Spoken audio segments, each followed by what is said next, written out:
دیکھیں جی، قانون تو آلریڈی موجود ہے کہ کیا کرنا ہے اور کس طرح سزا دینی ہے. بات ابھی شاید آپ نے کی یا رمیش نے کی کہ سوسائٹی کو بھی آگے آنا ہوگا. اور ابھی آپ بات کر رہے تھے کہ جی بینک مینیجر جو ہیں گارڈ نے جو مرڈر کر دیا تھا وہ میرے علاقے میں ہوا تھا جی. اور اس میں سوسائٹی کا بڑا پازیٹیو رسپانس. ایون کہ جو امام مسجد تھے یا کوئی علاقے کے تھے انہوں نے جا کے پولیس میں دی عدالت میں گواہی دی کہ یہ بندہ جو ہے یہ اس قسم کا بندہ نہیں تھا. اس پہ آپ گستاخ رسول کا جو لیبل لگا ہے وہ ایسا بندہ نہیں تھا.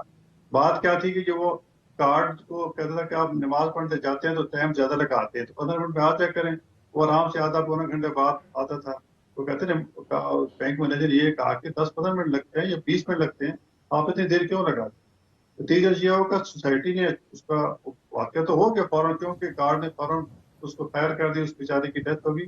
لیکن بعد میں جس طرح سوسائٹی نے ریئیکٹ کیا ود ان 3-4 months اس کو سزائے موت ہو گئی. اور پھر میرے خیال میں شاید اپیل بھی اس کی خارج ہو گئی ہے اور میرے خیال اس پہ عمل درآمد بھی ہو جائے گا. تو یہ اس طرح سوسائٹی کو آ کے سوسائٹی حکومت تو جو ہمارا حکومت کا حال ہے وہ ہمارے سامنے قانون سازی تو بہت سے قانون بنے ہوئے, پتہ نہیں کب پہ عمل درآمد ہوگا. سوسائٹی پہ میرا خیال ہے کہ آگے آنا ہوگا اور ان واقعات کی روک تھام میں ان کو اپنا کردار ادا کرنا ہوگا. جی تاج حیدر صاحب, one more comment from you sir اسی موضوع پہ, پھر اس کے بعد ہم آگے بڑھیں گے. جی تاج حیدر صاحب, آپ تک میری آواز پہنچ رہی ہے سر؟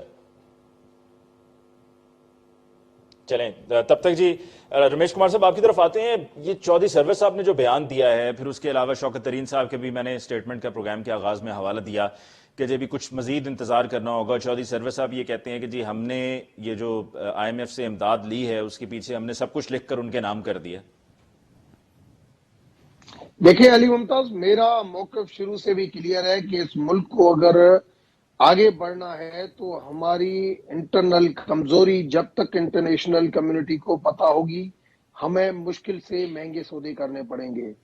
ماضی میں بھی ایسے ہوا, آج بھی ایسے ہوا. ہمیں صرف پیسوں کی بھوک اتنی ہوتی ہے, چاہے سی پیک ہو, چاہے امریکہ سے امداد ہو, چاہے سعودی سے کوئی کس قسم کا MOU ہو.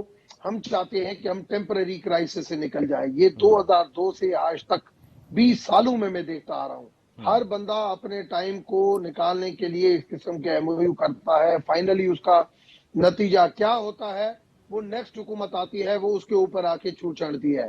میں نے ہمیشہ یہ بات کی ہے کہ پاکستان کو اگر مضبوط کرنا ہے تو ہماری فارن پالیسی جو ہے, اور فارن پالیسی کو ہمیں انٹرنل یونٹی کے ساتھ آگے بڑھنا پڑے گا. جب تک ہم انٹرنل یونٹی کے ساتھ نہیں بڑھیں گے تب تک ہماری اکنامیکلی جتنے بھی ایگریمنٹ ہوں گے وہ تھرو بلیک میلنگ ہوں گے, تھرو کمپرومائز ہوں گے. یہ آج سے نہیں. میں نے اس کے اوپر بہت سارے آرٹیکل لکھے ہیں, مگر مجھے آج تک سمجھ میں نہیں آتا ہے کہ ملک کے جو محب وطن جو بھی لیڈران ہیں, اسٹیبلشمنٹ ہے, ان کو کیوں نہیں سمجھ میں آتی ہے کہ اگر آج سب کو پتا ہے کہ سندھ گورنمنٹ یا یہ جتنے بھی ایشوز ہیں آپ MOU کریں گے, انٹرنل جو ہے وہ انٹرنل ہاتھوں میں, ایکسٹرنل انٹرنیشنل کورٹوں کے ہاتھوں میں ہم اگر کھیلیں گے تو وہ کس قسم کی ہمیں بلیک میلنگ سے گزرنا پڑے گا, کس قسم کے ہمیں کمپرومائز کرنے پڑیں تو گے. آپ چودھری سرور صاحب کی سٹیٹمنٹ سے اتفاق کرتے ہیں, انہوں نے بالکل ٹھیک کہا ہے کہ جی قرض دیتے ہوئے اس کے بدلے ہم سے بہت کچھ لکھوا لیا گیا ہے, سب کچھ. دیکھیں بات لکھوا لیا گیا. یہ ہے کہ نہیں, IMF کے حوالے سے لکھوا نہیں لیا گیا ہے. IMF کے ساتھ جو کنڈیشن ہوتی ہے وہ لکھواتے نہیں ہیں چیزیں, وہ ہم سے چیزیں کراتے ہیں کہ آپ یہ چیزیں کریں. وہ پھر بھی ہمارے بھلے کے لیے ہوتی ہے, مشکل فیصلے ہوتے ہیں. میں سعودی کے ایگریمنٹ کی بات کر رہا ہوں کہ وہاں پہ جو چیزیں ہوئی ہیں اس چیزوں کے حوالے سے میں سمجھتا ہوں کہ ہم نے بہت کچھ کمپرومائز کیا ہے. تو اس حوالے سے میرا تو موقف کلیئر ہے کہ ہمیں اپنی فارن پالیسی کو ہماری جو ہے وہ انٹرنل کمزوری کی وجہ سے, نیاز صاحب کی طرف جانے سے پہلے یہ بھی بتا دیں کہ آپ کی گورنمنٹ تو یہ بڑے بول رہی تھی اور کلیم کر رہی تھی جی ہم نے عوام کو ٹیکس ریلیف دی ہے, اب تو آپ مزید ٹیکسز لگانے جا رہے ہیں. میں سمجھتا ہوں کہ سیلز ٹیکس 17% ہو رہا ہے کچھ چیزوں کے اوپر جہاں پہ 17 سے کم تھا. ایگزمپشن جتنی تھی وہ ساری ختم ہو رہی ہے. تو یہ جتنے بھی تھے کیونکہ بجٹ کو بیلنس کرنے کے لیے اور IMF کو ری پیمنٹ کی ایشورنس کے لیے جو چیزیں کرنی تھی وہ ہمیں کرنی پڑیں گی. ایسے نہیں چل سکتا کہ ہم یہاں پہ ریلیف دیں, جیسے ماضی میں بھی چیزیں غلط ہوئی ہے. میں سمجھتا ہوں اس حوالے سے حکومت کی پالیسی ٹھیک ہے کہ ہمارے جیب میں جتنا ہے ہم اس طریقے سے آگے بڑھیں. ری پیمنٹ تو یہ مشکل فیصلے ہیں، ٹھیک. مگر میں آج بھی یہ سمجھتا ہوں ہماری ملک کی جو اسٹریٹجک پوزیشن ہے اس کے لیے ضروری یہ ہے کہ ہمیں انٹرنل یونٹی کے ساتھ آگے بڑھنا چاہیے، ورنہ ہمیں اور مشکل فیصلے کرنے پڑیں گے. جی غوث اور کنائی صاحب، پاکستان کو اور ہم کمزور مشکل فیصلے کرنے پڑیں گے اور یہ مجبوری کی حالت میں یہ سب کیا جا رہا ہے، اور جو آئی ایم ایف کی شرائط ہیں وہ ہمارے بھلے کے لیے ہیں بقول رمیش کمار صاحب کے.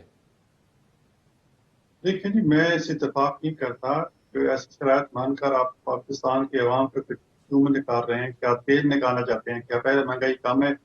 مہنگائی کی شرح جو ہے 18% اور 21 ماہ کی پچھلے یکم کو جو ایک رپورٹ آئی ادارہ اجتماعیات کی، تو پچھلی 21 ماہ کی سب سے زیادہ مہنگائی ہے. تو عوام سے آپ کیا لینا چاہتے ہیں جو غریب بندہ ہے؟ پھر کہتے ہیں جی مہنگائی جو ہے صرف مہنگائی کا مسئلہ رہ کہ باقی تو ہم نے مسئلے حل کر لیے. 95% جو عوام ہے ان کا مسئلہ ہی مہنگائی کا ہے. اور پھر سعودی عرب سے ایسی کیا آپ کو پڑی تھی، کتنے سخت چڑھائے تھے آپ نے، سوورینٹی دے دی ہے کہ جی ایک تو اس کی جو سب سے بڑی شرط ہے کہ آپ آئی وقت کو نہیں چھوڑیں گے. مطلب آپ کی آزادی سلب کر دیا کہ ہم آئی وقت جان چھوڑاتے ہیں تب بھی نہیں چھڑا سکتے. اور پھر آپ وہ اگر چاہے تو کسی وقت بھی وہ آپ کی کوئی ایسی آپ کی کوئی ایسٹ جو ہے وہ ٹیسٹ کر سکتا ہے. تو کتنی خطرناک بات ہے، یعنی کہ آپ اپنا سب کچھ جسم پیسہ کاٹ کے اس کے اپنی گروی رکھتی ہے.